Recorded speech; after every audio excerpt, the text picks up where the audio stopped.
Good morning students.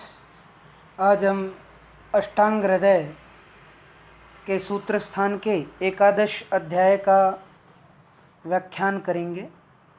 जैसा कि अथा तो दोषादि विज्ञानी अध्याय व्याख्यास्यामि स्मात्रे आदि महर्षय जैसा बोला है, दोष धातु मला मूलम सदा देहस्य। सब अवस्थाओं में दोष वातादि धातु रसादि मल पुरुषादि देह का मूल है। दोष धातु मल मूलम ही सदा देहस्य, ऐसा आचार्य चरक ने भी कहा। आचार्य ने वायु के जो कर्म बोली, उत्साह उच्छ्वास निश्वास चेष्टा वेग प्रवर्तन, सम्यक्तया च धातूनाम अक्षणाम पाटवेन च, पित्त के लिए कहता है अनुग्रहत्वा विकृत पित्तम पक्ति ऊष्म दर्शनई अक्षुतरुचि प्रभा मेधाधी शौर्य अनुमार्दवई। कफ के लिए कहता है श्लेष्मा अस्थित्वक स्निग्धत्वम संधिबंध क्षमाधि भी। क्या कहता है? वायु अविकृत होने पर अर्थात प्राकृत रहने पर उत्साह, श्वास का अंदर जाना बाहर आना, चेष्टा, मल मूत्र आदि वेगों की प्रवृत्ति, धातुओं की उचित गति, इंद्रियों की विषय ग्रहण करने में निपुणता आदि से वायु शरीर का उपकार करता है। पित्त के बारे में बोलता है प्राकृत पित्त पाचन, उष्णिमा, दर्शन, दृष्टि शक्ति, भूख प्यास, प्रीति, प्रेम लगन, कांति, मेधा, बुद्धि, शौर्य, अस्थूलता, मोटापा न होना और सुकुमारता से शरीर का उपकार करता है। अविकृत कफ अर्थात प्राकृत कफ के क्या क्या कर्म हैं? दृढ़ अंगता, स्निग्धता, सुश्लिष्ट संधित्व, सहिष्णुता आदि से शरीर का उपकार करता है। सुश्लिष्ट संधित्व का अर्थ यहाँ आप लोगों ने जो 10वीं परीक्षा में देखा रहेगा कि संधियों का और मांसपेशियों का अपने स्थान पर सुदृढ़ बने रहना, उसी से अर्थ लिया गया है। प्रीणम जीवनम लेपः स्नेहोधारण पूर्णे गर्भोत्पादश्च धातूनाम श्रेष्ठम कर्म क्रमात् समृतम। धातुओं के कर्म के बारे में बताया है कि अविकृत रस का श्रेष्ठ कर्म प्रीणन है, आप्यायन है, बढ़ाना, जिसके लिए अर्थ लिया गया है। रक्त का जीवन, प्राण धारण और ओज वृद्धि करना। मांस का कर्म लेपन, उपदेह, जैसे मकान में मिट्टी का लेप किया जाता है, बर्तनों के ऊपर मिट्टी का लेप किया जाता है, वैसे ही मांस भी हमारे शरीर में लेपन का कार्य करता है। मेद का स्नेहन, स्निग्धता के लिए। अस्थि का धारण, आधार बनाने के लिए। मज्जा का अस्थियों का स्नेह से पूर्ण करना। शुक्र का गर्भ उत्पत्ति करना, ये उत्तम कर्म बतलाए हैं। पुरुष का कर्म औष्टंभ पुरुषस्य मूत्रस्य क्लेदवाहनम स्वेदस्य क्लेद विधृति। कहता है कि औष्टंभन धारण करना, मूत्र का कार्य क्लेद का बाहर करना, स्वेद का क्लेद को धारण करना, कर्म बतलाए गए हैं। वृद्ध वायु के कर्म बताता है। वृद्धस्तु कुरुते अनिलः कार्शय कार्शय उष्ण कामत्वम कंपानाना शकृत ग्रहान बल निद्रेंद्रिय भ्रंश प्रलाप भ्रम दीनता। बढ़ी हुई वायु के कर्म बतलाता है कि कृशता, कालापन, उष्णता की चाह, कंपन, आनाह, मलावरोध, बल भ्रंश, बल का नाश होना, निद्रा नाश, निद्रा न आना, इंद्रियों का विषयों को ग्रहण न करना, प्रलाप, चक्कर आना और दीनता, गरीबी उत्पन्न करता है। वृद्ध पित्त का कर्म पीत, विट्ट, मूत्र, नेत्र, त्वक, अक्षुत, त्रिट, दाह, अल्प निद्रता पित्तम। बढ़ा हुआ पित्त मल, मूत्र, नेत्र और त्वचा में पीलापन, भूख, प्यास, दाह तथा नींद को कम करता है। वृद्ध कफ का कर्म श्लेष्मा, अग्नि, सदन, प्रसेक, आलस्य, गौरवम, श्वैत, शैत्य, अलच्छ, अंगत्वम, श्वास, कास, अति निद्रता। बढ़ा हुआ कफ अग्निमांद्य, अग्नि को मंद करता है, मुख से लाला स्राव करता है, आलस्य, भारीपन, अंगों में श्वेत वर्ण, शीतलता और शिथिलता, श्वास, कास और निद्रा आधिक्य करता है। वृद्ध रस का कर्म रसो अपि श्लेष्मवत, बढ़ा हुआ रस भी कफ की भांति ही कर्म करता है। वृद्ध रक्त का कर्म रक्तम, विसर्प, प्लीह, विद्रधिन, कुष्ठ, घात, अस्र, पित्त, अस्र, गुल्म, उपकुश, कामला, व्यंग, अग्नि, नाश, सम्मोह, रक्त, त्वक, नेत्र, मूत्रता। बढ़ा हुआ रक्त विसर्प, प्लीहा, वृद्धि, विद्रधि, कुष्ठ, वात रक्त, रक्तपित्त, गुल्म, उपकुश एक दंत रोग विशेष है, कामला, व्यंग इन रोगों को तथा अग्निनाश, सम्मोह, त्वचा, नेत्र और मूत्र में लालिमा को उत्पन्न करता है। वृद्ध मांस का कर्म मांसम, गंड, अर्बुद, ग्रंथि, गंड, उरु, उदर, वृद्धिता, कंठ आदि, अधो, अधिमांसम। बढ़ा हुआ मांस गलगंड और गंडमाला, अर्बुद, ग्रंथि, गंड, गांठें, गिल्टियाँ जिसे बोलते हैं, उरु वृद्धि, उदर वृद्धि, कंठ, तालु, जिह्वा आदि में अधिमांस, मांस के ऊपर मांस को करता है। वृद्ध मेद का कर्म तद्वन मेदस्तथा श्रमम, अल्पे अपि चेष्टिते, श्वासम, स्विक, स्तन, उदर लंबनम। बढ़ा हुआ मेद भी मांस की भांति गंडमाला आदि विकार उत्पन्न करता है तथा थोड़े ही परिश्रम से भी थकान एवं श्वास उत्पन्न करता है। नितंब, स्तन और उदर लटकने लग जाते हैं। वृद्ध अस्थि का कर्म अस्थय, अध्यस्थ, अधिदंताश्च। बढ़ी हुई अस्थि अधिक अस्थि और अधिक दांत अर्बुद रूप में उत्पन्न करती है। वृद्ध मज्जा का कर्म मज्जा, नेत्र अंग गौरवम, ये इम्पॉर्टेंट है, नेत्र अंग गौरवम, परवसु स्थूल मूलानी, कुर्यात कृच्छान्य अरुंषि च। इसमें अरुंषि शब्द को फुंसियों के रूप में माना गया है।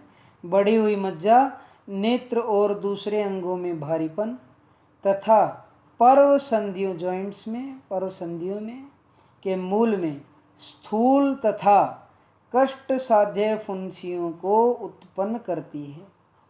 वृद्ध वीर्य का कर्म अति स्त्री कामताम, वृद्धम शुक्रम, शुक्राश्मरी अपि। बढ़ा हुआ शुक्र अतिशय स्त्री संग इच्छा और शुक्र अश्मरी को उत्पन्न करता है। आचार्य ने वृद्ध पुरुष के कर्म बोले हैं। कुक्षिव आदमानाटोपम, गौरवम, वेदनाम, शकृत। बढ़ा हुआ मल उदर में आदमान, गड़गड़ाहट, भारीपन और पीड़ा को उत्पन्न करता है। वृद्ध मूत्र का कर्म मूत्रम तु बस्ति निस्तोदम कृते अपि कृतम संज्ञताम। बढ़ा हुआ मूत्र बस्ती प्रदेश में व्यथा, पेन तथा मूत्र त्याग करने पर मूत्र त्याग नहीं किया गया है ऐसा अनुभव कराता है। वृद्ध स्वेद का कर्म, स्वेदो अति स्वेद दौर्गंध्य कंडु। बढ़ा हुआ स्वेद अति स्वेद को उत्पन्न करता है, दुर्गंधता को उत्पन्न करता है एवं कंडु खुजली को उत्पन्न करता है। वृद्ध नेत्र आदि के मल का कर्म, एवं च लक्षयेत दूषिकादीनपि मलान बाहुल्य गुरुतादि भी। इस प्रकार से दूषिका नेत्र का जो मल है आदि मलों को भी मल की बहुलता से तथा स्थान के भारीपन आदि से बड़ा हुआ जानना चाहिए। क्षीण वात आदि के लक्षण, लिंगम क्षीणे अनिले अंगस्य सादो अल्पम भाषिते हितम संज्ञा मोहस्तथा श्लेष्म हृदय युक्तयामय संभव। वायु के क्षीण हो जाने पर अंगों में शिथिलता, थोड़ा बोलना, थोड़ी चेष्टा करना, बुद्धि का व्यामोह, मूल रूप से अपना कार्य न कर पाना, कफ वृद्धि में वर्णित रोगों तथा अग्निमांद्य आदि की उत्पत्ति हो जाती है। पित्ते मंदो अनल शीतम प्रभाहानि। पित्त के कम होने पर अग्नि का मंद होना, शरीर में शीतलता और प्रभा कांति का नाश होता है। कफे भ्रम श्लेष्म आशयानां शून्यत्वम हृदय द्रव शलत संधिता। कफ के क्षीण हो जाने पर चक्कर आना, छाती, सिर आदि कफाशयों में शून्यता, खालीपन का आना, हृदय का जल्दी जल्दी धड़कना और संधियों में शिथिलता उत्पन्न होती है। रस आदि की क्षीणता, वेरी वेरी इंपॉर्टेंट। क्या कहता है? रसे रौक्षम श्रम शोषो गलानी शब्द सहिष्णुता। रस के क्षीण हो जाने पर, कम हो जाने पर शरीर में रुक्षता, थकान, शोष, ग्लानि और शब्द को न सुनने की शक्ति, अर्थात जो हम शब्दों को सुनने का जो प्रयास करते हैं, शब्द को असहिष्णुता उत्पन्न हो जाती है। रक्त के क्षीण हो जाने पर, रक्ते अम्ल शिशिर प्रीति शिराशयी थी यह रुक्षता। रक्त के क्षीण हो जाने पर, कम हो जाने पर अम्ल रस तथा शिशिर ठंडी वस्तु में रुचि आती है। शिराओं की शिथिलता और रुक्षता रहती है। मांसे अक्ष गलानी गंड स्फिक शुष्कता संधि वेदना। मांसशय में इंद्रियों में दुर्बलता, गंड और नितंब में शुष्कता तथा संधियों में वेदना होती है। मेदसी स्वप्नम कट्याप्लीनो वृद्धि कृशंगता। मेद के क्षीण हो जाने पर कटी के स्पर्श का ज्ञान का नाश हो जाता है। प्लीहा की वृद्धि और अंगों में कृशता उत्पन्न हो जाती है। अस्थनय स्थितोद सदनम दंतलेशन नखादिषु। अस्थि क्षीण हो जाने पर अस्थियों में वेदना और दंत केश नख आदि का गिरना होता है। अस्थनाम मज्जानि सौशीर्यम भ्रम तिमिर दर्शनम। मज्जा के क्षीण हो जाने पर अस्थियों में खोखलापन, चक्कर आना और आंखों के सामने अंधेरा आने लग जाता है। शुक्रे चिरात प्रसीचयेत शुक्रम शोणितम एवा तोदो अत्यर्थम वृष्ण मेढ्र धूमायतीव च। शुक्र के क्षीण होने पर शुक्र का देर में शरण होना, अथवा शुक्र के साथ या उसके स्थान पर रक्त का आना। वृषणों में अतिशय वेदना, टेस्टिस के अंदर बहुत अधिक वेदना। और शिशन लिंग में, जिसको मेहन भी कहा गया है, उसमें जलन उत्पन्न होती है। मल की क्षीणता, मल के क्षीण होने पर वायु शब्द के साथ पुरुषे वायु अंतराणि स शब्दो वैष्टयन्यु कुक्षौ भ्रमति या अति ऊर्ध्वम हृत पार्श्वे पीड़यन भृशम। मल के क्षीण होने पर वायु शब्द के साथ आंतों को ऐंठती हुई सी उदर में घूमती रहती है तथा हृदय और पार्श्व को अतिशय दबाती हुई ऊपर को जाती है। मूत्रे अल्पम मूत्रयेत कृच्छादि वर्णम स अस्रम में व। मूत्र का क्षय होने पर मूत्र थोड़ा और कठिनाई से आता है। मूत्र का रंग बदला हुआ अथवा मूत्र रक्त से मिला हुआ होता है। स्वेदे रोमुच्यति स्तब्ध रोमता सफूटनम त्वचा। पसीने के कम होने से रोम का गिरना, रोम का कड़ापन एवं त्वचा का फटना आदि होता है। घ्राण आदि मल की क्षीणता, मलानाम अति सूक्ष्माणाम दुर्लक्षयम लक्षयेत क्षयम स्वयमलायन संशोषतोद शून्यत्वम लाघवै। नेत्र मल आदि जो अतिशय सूक्ष्म होने से कठिनाई से देखे जाने योग्य हैं, उनके क्षय को, उनके मलायनों के शुष्क होने को तथा उनमें चुभने का सा दर्द, शून्यता और लघुता को देखकर उनका क्षय जानना चाहिए। दोष आदि की साधारण क्षय वृद्धि। दोषादीनां यथा स्वं च विद्यात् वृद्धि क्षयो भिषक् अक्षयेण विपरीतानां गुणानां वर्धनेन च वृद्धिं मलानां संगतात् अक्षयं च अति विसर्गतः। दोष आदि की साधारण क्षय वृद्धि।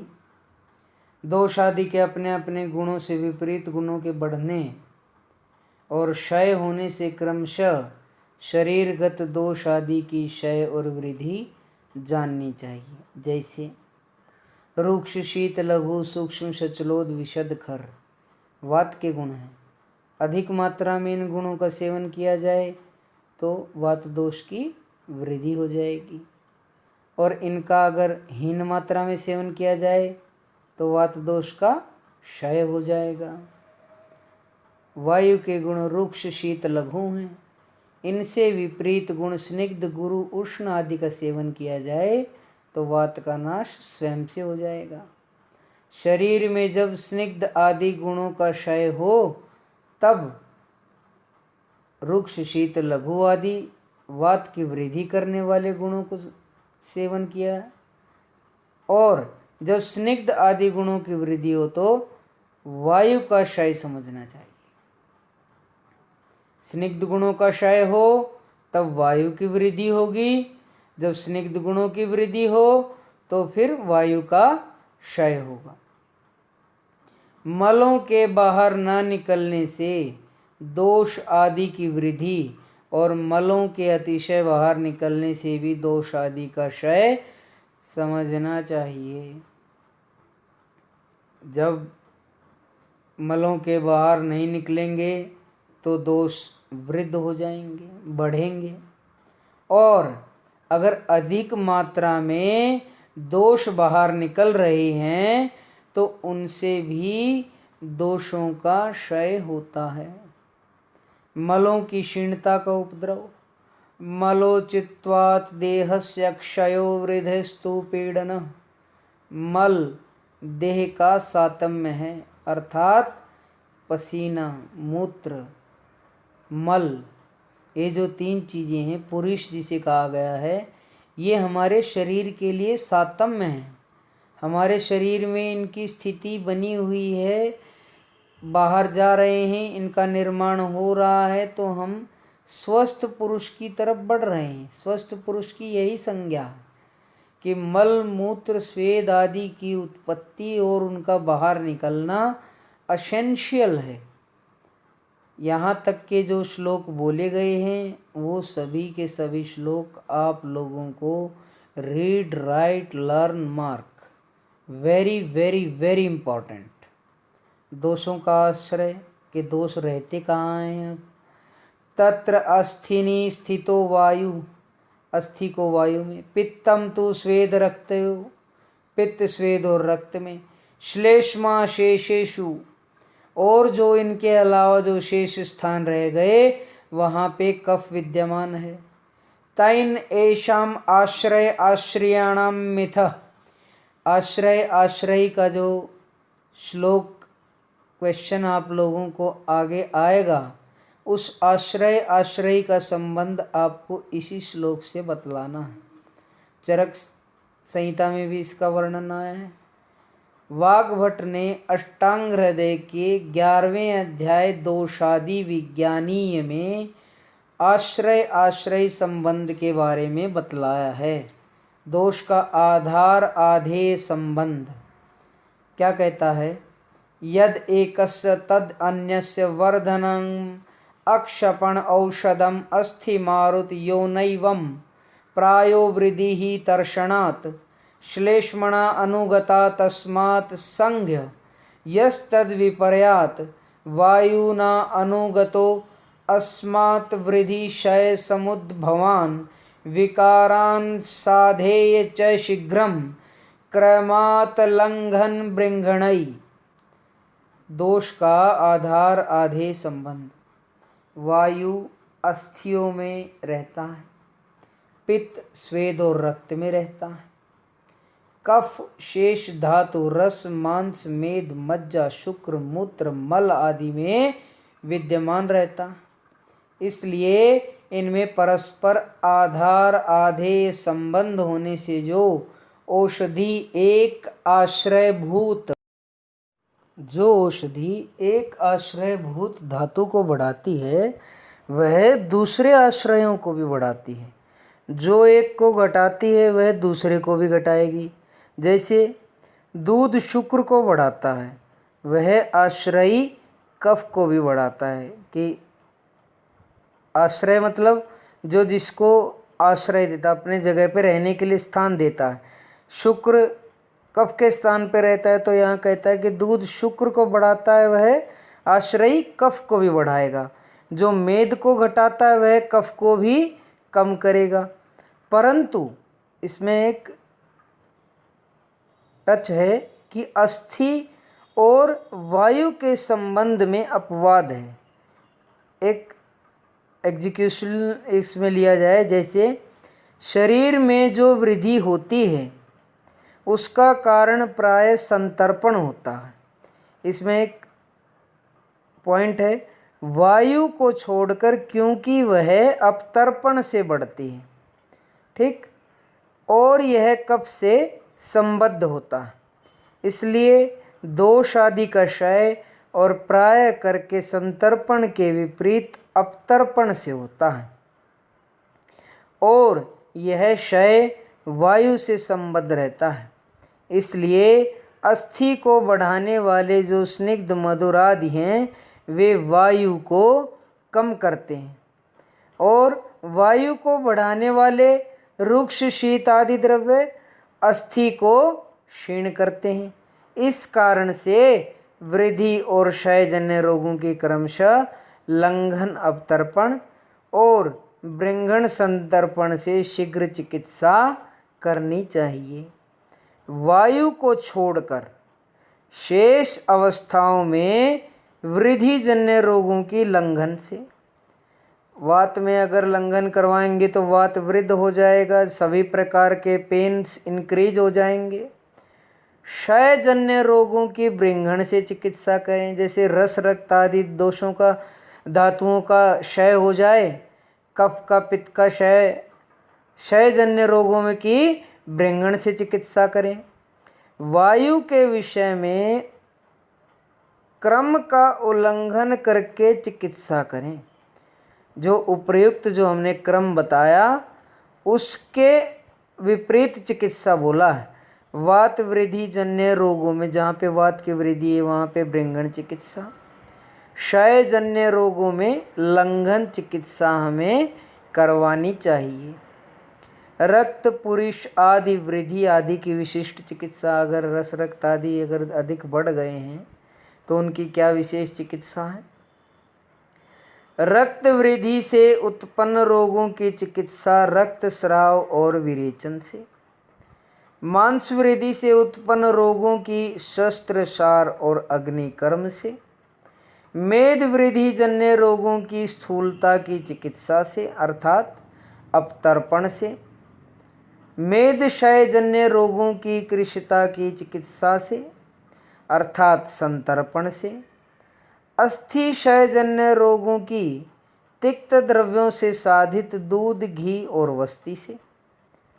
पुरुष वृद्धि जन्य रोगों की अतिसार चिकित्सा से अर्थात मल क्षय जनित रोगों में भेड़ और बकरी के मध्य भाग कुल मांस, जौ, उड़द, राजमांस जिसे राजमा भी कहा है के प्रयोग से। मूत्र वृद्धि तथा मूत्र क्षय जन्य रोगों में क्रमशः प्रमेह तथा मूत्र कृच की चिकित्सा हमें करनी चाहिए तथा स्वेद क्षय से उत्पन्न रोगों में व्यायाम, अभ्यंग, स्वेदन तथा मद्यपान करवाना चाहिए।